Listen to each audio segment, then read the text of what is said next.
Hey guys, it's Core Ross and Welcome to 6 News. Today we're breaking down the new roadmap for Year 7 of Rainbow Six Siege. And first of all, don't go into this overhyped. There are some delays and disappointments in this roadmap along with some good surprises as well. So let's start with the basics.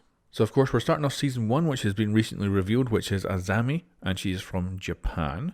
Then we have Season 2, where we get an operator from Belgium, along with an operator from Singapore in Season 3, and then a Colombian operator in Season 4. Now when it comes to the seasonal content, every season of course gets a battle pass, but in Season 1 we also get a new competitive map. That means it'll be in casual and ranked and unranked, and it's going to be launching for the mid-season, and it's called Emerald Plains. We're also getting a brand new event, followed by an arcade playlist. In Season 2 we get yet another new map, but this will be specifically for Deathmatch, which is launching with Season 1, and we're going to be getting an event and an arcade playlist as well. And then in Season 3 we get another new competitive map and an event and an arcade playlist. And then in Season 4 we get another event and another arcade playlist. It should be noted as well that most likely some of these events will be repeats from previous years, and I expect the first season probably to be the one that actually has a brand new event coming to it. You'll also notice that Season 4 is missing a new map or map rework. Apparently the word is that they're not quite sure what they're going to do yet. They might do a brand new map, they might do a rework, or they might do something different, and they haven't really decided, so it's going to be a bit of a mystery for us and them on what they decide to do later in the year. But do expect something to pop up here. But let's go into the additional stuff. So we're getting some changes for player behavior and anti-cheat. So we're getting privacy mode, which is the streamer mode, the ability to change your name. I believe this is coming to PC first and then to console, but very good to see it in Season 1. I was not expecting that. So I'm very happy to see that's actually launching. Now, don't know if that's at the beginning of the season or mid-season or what, but really freaking good. Then we have a couple of very vague stuff, so like griefing and disconnect detection improvements. We'll just see if that ends up actually making any significant difference in Season 1, because of course we can't really make an opinion on that from here. Then in Season 2 we have match cancellation improvements. Again, rather vague. We'll see how that plays out and what it does. And then we have report from replays in Season 3. So that actually sounds really, really good. And yeah, I don't have anything bad to say about that. And then in Season 4 we have nothing under this section whatsoever. So let's move on to the next one, which is reputation system. So in Season 1 we're getting nothing, but then in Season 2 we get Stage 1 of the reputation system, which is early reverse friendly fire. This means if you're team killing a lot, and I mean a hell of a lot, you will automatically have on reverse friendly fire when you join a game. Season 3 brings us Stage 2, which is a reputation score display beta. So basically a HUD element which will be in beta showing your reputation score. I believe that's only visible to you. And then also in Season 3 is early restriction on voice and chat. So this is kind of like a reverse friendly fire where you'll join a game and already be banned from voice and text chat depending on what you've been doing. So if you've been like super racist in the text chat, then you'll be banned from using it. And of course Ubisoft has all this stuff on logs on the server of what you've said and stuff like that. So this is one where it's quite easy for them to go and check and see if you have been very, very bad in the text chat and stuff like that. So yeah, that will just restrict you from being there if you are just being absolutely horrible. And then in Season 4 we get Stage 3 of the reputation system, which is the reputation system itself. So yeah, this will be the full fat reputation system implemented with all the bells and whistles, which should mean rewards for being a nice person. So you actually get rewards for having a good reputation in game. Now let's move on to the next section, which is consoles. So they've actually got their own specific part in the roadmap, and they've been very clear that they want consoles to know that they do actually care for them.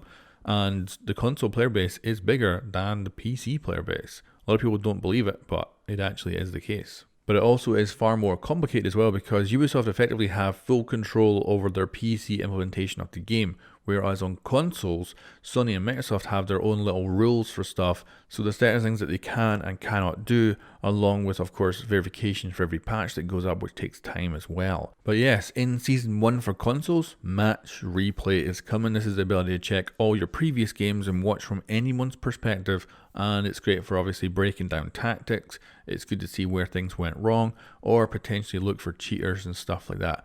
And with the ability to report people in the future from replay, that'll be amazing for going after, say, mouse and keyboard or no recoil cheats as well, because you'll be able to report from replays in Season 3 in the future. So that's going to be interesting to see how that might play out. And then for Season 2, 3, and 4, so they're giving themselves a nice big chunk of time here to do this, they've got some aim control personalization. So this is just tweaking your controller inputs for different things, much more granularly and far more different for everything. So you could change how fast Valkyrie cams turn around and stuff like that compared to normal aiming and things. So you're going to have a lot more control over it. They're also going to add in some new controller input presets, but this is the big one. They're going to add a field of view setting on console, finally. And I'm actually super impressed with that, because my god, it should be a simple thing. And obviously a lot of games on console don't do it, even competitive games. You'll even have it on some Call of Duties where they have it some games and then they don't have it other games and stuff like that.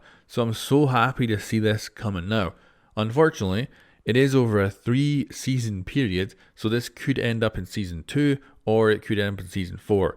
I hope that it ends up in Season 2. I want this so bad on console. I am, fingers crossed this is going to make it to console in Season 2 and not in Season 4. But yeah, this is just the best news I've had, so I'm loving it. It's so simple, it's like super simple, but it's so happy to hear this news. But that moves us on to the next section, which is new content. So we're getting Attacker Repick in Season 1 along with Team Deathmatch. Season 2 is the exciting one though, a shooting range, which I am so excited for. We're also getting Operator Tips. Now, Operator Tips is going to be in-game videos. So when you want to see how a thermite charge works or a new operator gadget, you just simply be going to that operator's menu and watch a video of exactly how that operator works. It'll probably be super, super simple. Then in Season 3, we've got Ranked 2.0. So first of all, there's going to be more ranks that are closer together, so you can get more idea of your progression up and down, but also the whole system itself in the background should be entirely reworked. And I'll be holding judgment on this. I'll wait and see what this actually ends up being like and playing with it. So yeah, good news, and I hope it will be very good. But yeah, it's going to be a while till we actually get hold of it. Then we've got permanent arcades. With how arcades went last year, which was terrible, because there were supposed to be 2 per season, that just didn't happen. I'm actually amazed to see arcades on this as a permanent feature in the future. And what this is going to be is that basically every weekend there'll be an arcade playlist that pops up that we can jump in and play, and it'll just constantly be cycling through them. Now, hopefully they actually add in some really good ones. Like, I still want to see Gun Game or something added in. The current stuff is all being relatively simple and a bit boring and a bit repetitive, but the fact that they're putting permanent arcades on the roadmap has me with a lot more hope this time, and also means there'll be just more variety in Siege when you jump in to play. And if you couple that alongside the permanent Team Deathmatch that's coming in Season 1, that's a good chunk of new modes that you'll be able to play in Siege at any one time, and I'm really happy to see that. Then we've got a quick thing just hitting on balance. So we're going to be getting obviously operator reworks and stuff like that. There's some reworks that are coming that are tiny and some reworks that are coming that are bigger. So like there's going to be a change to 0, which they call a rework, which literally means you can switch off if it goes through walls or not. And that's it. That says gadget will be able to basically become a Valk cam on soft walls if you want it to. So yeah, there's going to be some big changes in the reworks, and there'll be some small ones as well. And then the biggest of disappointments for me, cross progression and cross play. So I've been wanting cross progression in this game for many years. I was so looking forward to it. I had everything crossed that we might get it for Season 1. And the reality is that it's not coming until Season 4. And Season 4, of course, will be shown off in November. It'll launch early December. So that's the earliest we're going to see cross progression and cross play in Rainbow Six Siege, and I'm so disappointed at that. I was looking forward to getting all my cosmetics finally together, and it's just not happening. Now, let's also talk about the disclaimer at the top of this roadmap, which says Siege is a live game and target dates are subject to changes. Expect target updates, each season announcements for planning features and new surprises. So, of course, there will be a few surprises that are not on this roadmap whatsoever, and also some of this stuff may end up getting delayed. That is very possible. That means cross progression might get delayed into year 8 for all we know. So there's a lot here that might not make it into the game because it's a live game that they're having to build on as it is being used by players. So yeah, let's move on to a quick conclusion of this roadmap. First of all, I think it's pretty decent, but I think it's also a little bit light on content. I do think there's a lot in here that I'm really happy to see, and it depends if they can pull it off. Like last year, I think they did a very bad job with the arcade playlists, and that was really disappointing. So I want to see that far improved season on season here, and then the permanent ones coming in with a good lineup of arcade playlists that are actually really good and really enjoyable. I also think that Rank 2.0, the reputation system, could be game changers, but also I'm going to wait and judge them when they actually show up.